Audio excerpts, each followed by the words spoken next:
All right, deep divers. Welcome back. You ready to dive into another fascinating topic? Always. Okay. Awesome. So today we're going to be looking at something pretty fundamental, I think, to all of our lives, and that's local government, Okay. specifically municipalities. And, they're supposed to be the closest level of government to us, right? Yeah. Managing our common interests as citizens. Right. And the Royal Spanish Academy actually defines a municipality as a local entity formed by the residents of a specific territory to autonomously manage their common interests. So it sounds pretty straightforward, right? It sounds like it makes a lot of sense. Yeah. But the source that we're looking at today points out kind of an interesting paradox with municipalities. Okay. So this is an opinion piece from Mexico, and so obviously we're going to be looking at things through that lens. Yeah. But the issues that are raised here, I think, resonate globally. For sure. So the paradox is this: municipalities are arguably becoming more important in people's minds. Yeah. Yeah. Yeah, I think that's definitely true. But at the same time, they seem to be losing power. So they're gaining importance, but losing power. It's fascinating. So how does that work?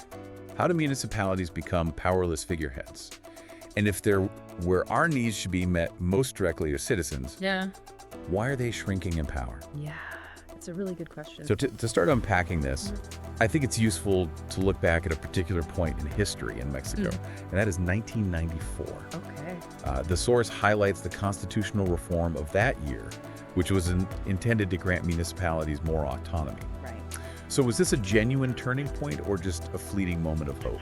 I mean, on paper, it was huge. The 1994 reforms were meant to, hand over significant powers to municipalities, like control over local taxes, Oh, wow. public security, urban planning. It was meant to be this massive shift, empowering them to really manage their own affairs. Okay. But as the source points out, the reality hasn't quite lived up to that promise. So hold on a sec. Yeah. We're talking about a reform meant to empower municipalities, but instead their power is diminishing. Yeah, that's exactly it. How did that even happen? Well, that's the million-dollar question, isn't it? It's on one hand, local elections are becoming way more competitive. Right. So you think, okay, that suggests that municipalities should be gaining importance. Yeah. But at the same time, there's this silent erosion happening underneath the surface, almost like a disease slowly chipping away at their ability to address key issues, despite, this growing interest in local politics. Okay, I think I'm starting to see the problem here. It's like more people are paying attention to local elections, but the actual power of the municipalities is shrinking. Precisely. It's like getting all dressed up for a party only to find out you've got nowhere to go. Right. But how does this silent erosion, like you put it, actually affect people on a day-to-day basis? Well, think of it this way. Less power equals fewer resources and less economy at the municipal level. Okay. And what does that translate to? Well, it translates directly into the quality of services we all experience every single day. Think about that pothole that you keep dodging on your way to work. Yeah. Or the trash that seems to pile up a little higher each week. Right. These, seemingly minor inconveniences could very well be symptoms of this larger issue. Wow, I never really connected those dots before. So you're saying that the shrinking power of municipalities is not just some abstract political concept. It's not, no. It has a tangible impact on our lives. Absolutely, and it goes beyond just, potholes and trash collection. Okay. This decline has a ripple effect that extends to the very heart of our democratic systems. Okay. Let's dive into that a bit deeper then. How exactly does the weakening of municipalities impact local democracy? Well, think about municipalities as the foundation of our democratic structure. They're supposed to be the place where citizens feel their voices are heard most clearly, where they can see a direct connection between their vote and the changes happening in their communities. Okay. But when municipalities are stripped of their power, that connection, it weakens. So you're saying that when municipalities are weak, it can actually discourage people from participating in local politics. It absolutely can. It's like going to the voting booth knowing your vote won't really change anything. Exactly. If people feel like their votes don't lead to tangible improvements, they might just stop voting altogether. Right.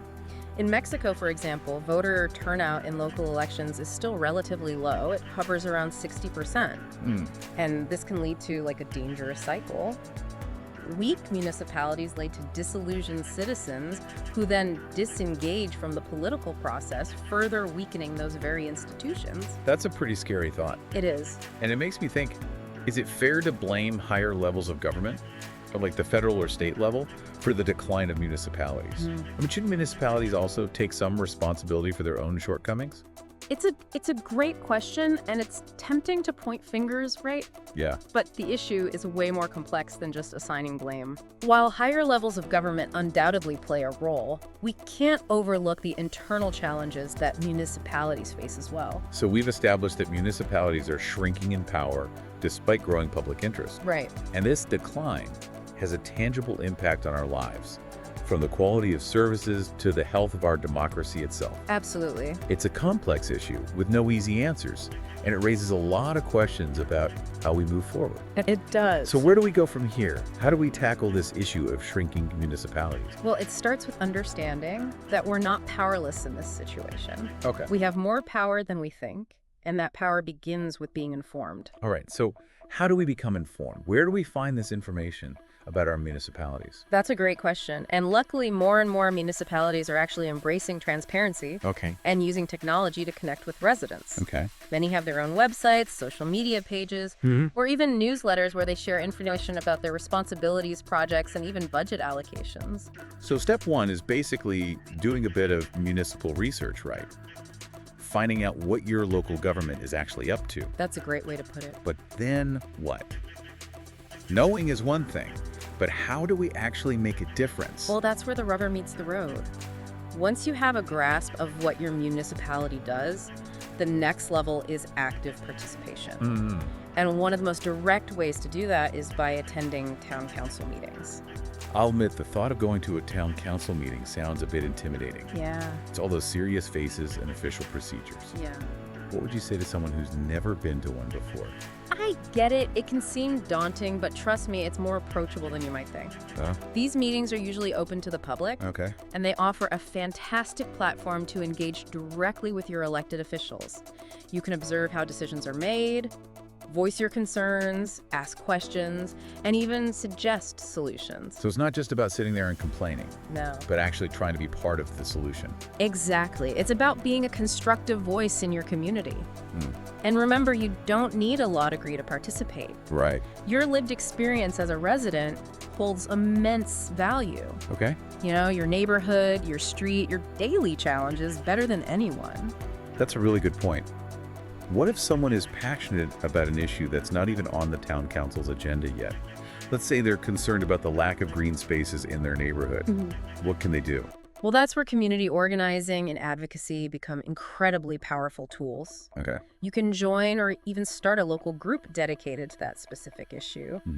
By coming together with like-minded individuals, you can amplify your voice, mobilize others, and put pressure on the municipality to address those concerns. Right. Remember, there's strength in numbers. Okay, so we've got staying informed, attending meetings, and community organizing. Right. What other avenues are there for active citizenship? Volunteering is another fantastic way to contribute directly to your community's well-being. Municipalities often rely on volunteers to support a wide range of services and programs. Think park cleanups, community events, helping out at the local library or senior center. So it's about putting good intentions into action. Yes. And not just sitting on the sideline. Precisely. And the beauty of volunteering is that even seemingly small contributions can have a significant impact. Right. Just imagine the ripple effect if every listener dedicated a few hours a month to a cause they cared about. I love that. It really shifts the perspective from relying solely on the government to realizing that we have the power to shape our own communities. Absolutely. It's about reclaiming that sense of ownership and agency at the local level. When citizens are actively involved, it creates a more vibrant and resilient community overall. It fosters a sense of shared responsibility and strengthens those social bonds that make a community thrive. It's amazing how seemingly simple actions, like attending a meeting or volunteering a few hours, can contribute to something much larger. But we also need to acknowledge that not everyone has the same opportunities or resources to engage in these ways. You're absolutely right. What are some of the barriers that prevent people from participating?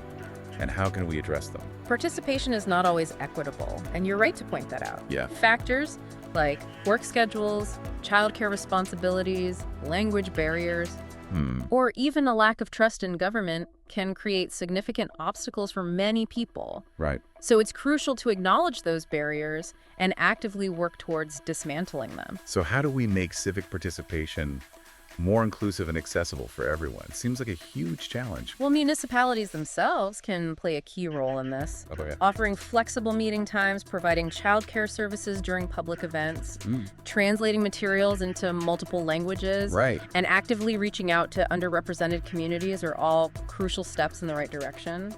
So it's about making civic engagement more welcoming and inclusive, meeting people where they are.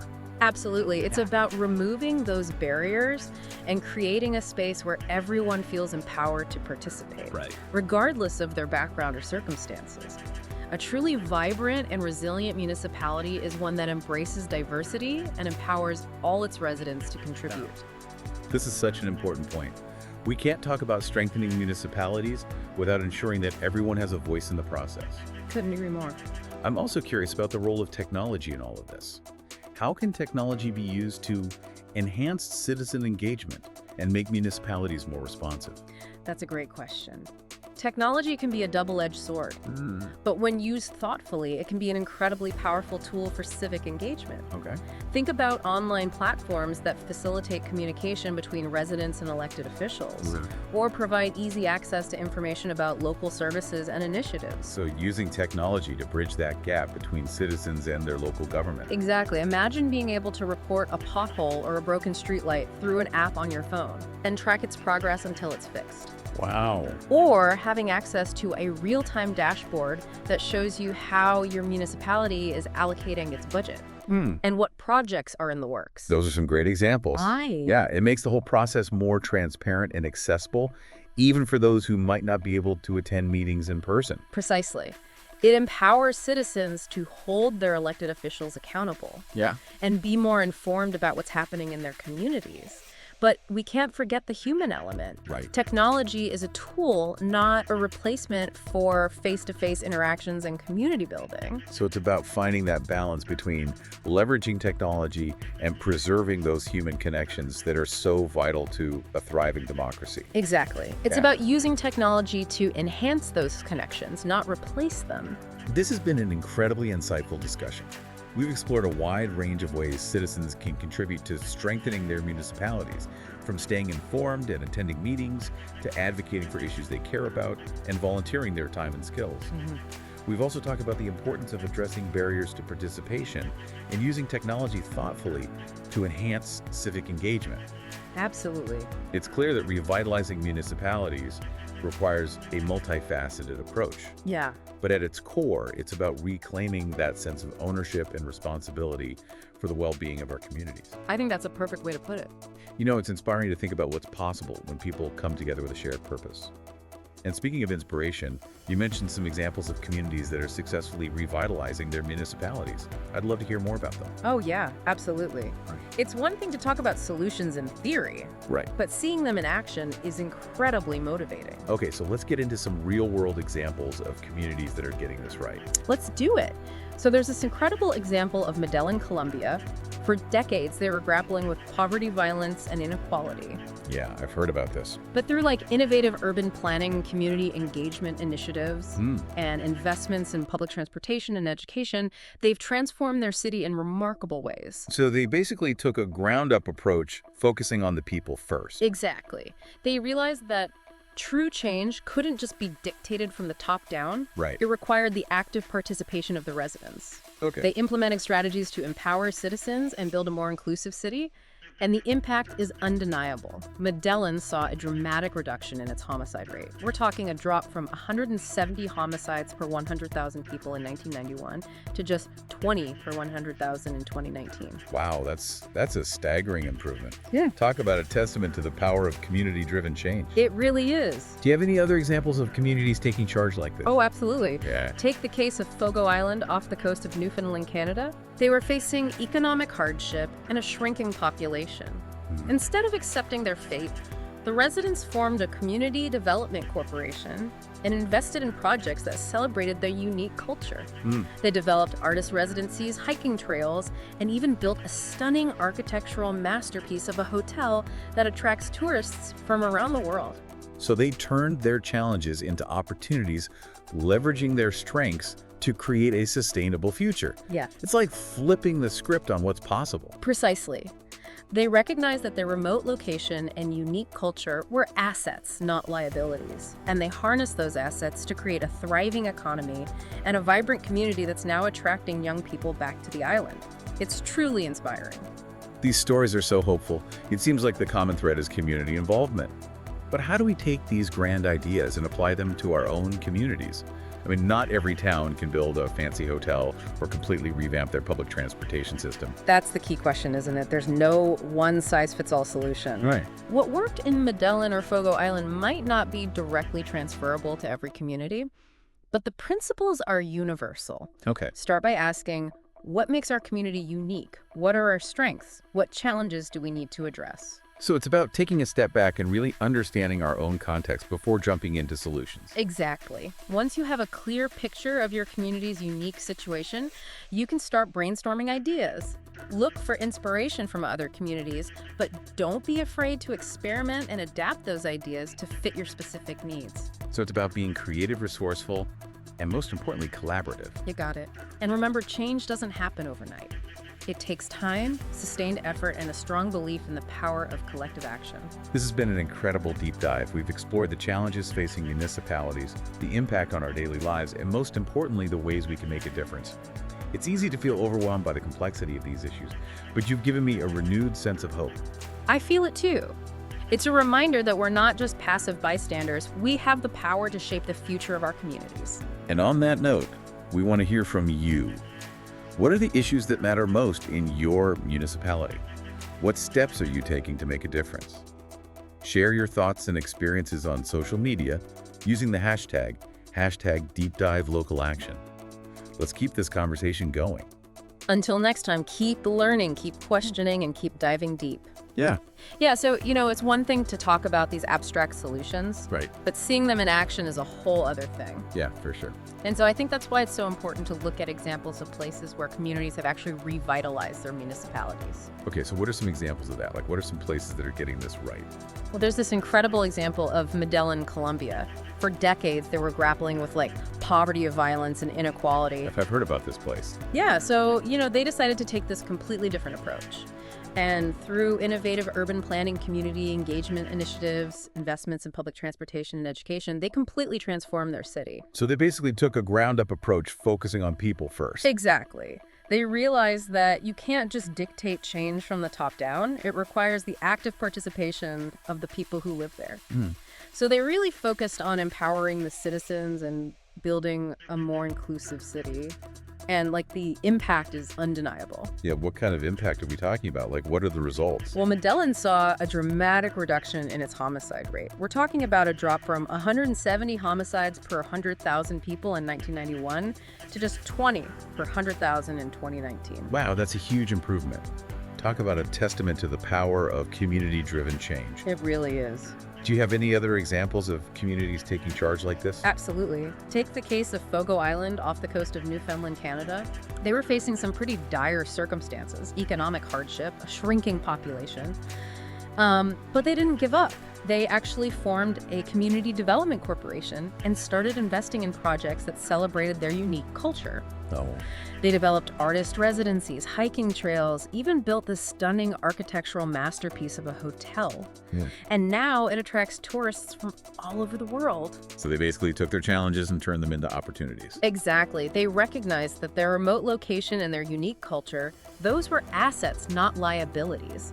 And they harnessed those assets to create a thriving economy and a vibrant community. And get this, they're now attracting young people back to the island. It's like they flipped the script on what was possible. Right. Yeah, it's pretty amazing. It's truly inspiring. These stories are so hopeful.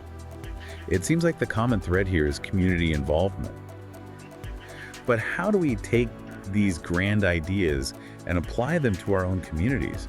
I mean, not every town can build a fancy hotel or completely revamp their public transportation system.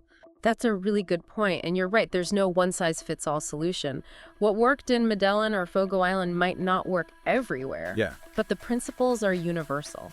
Okay, so what are those principles? How do we get started? Well, I think the first step is to ask ourselves, what makes our community unique? Yeah. What are our strengths? What are our challenges?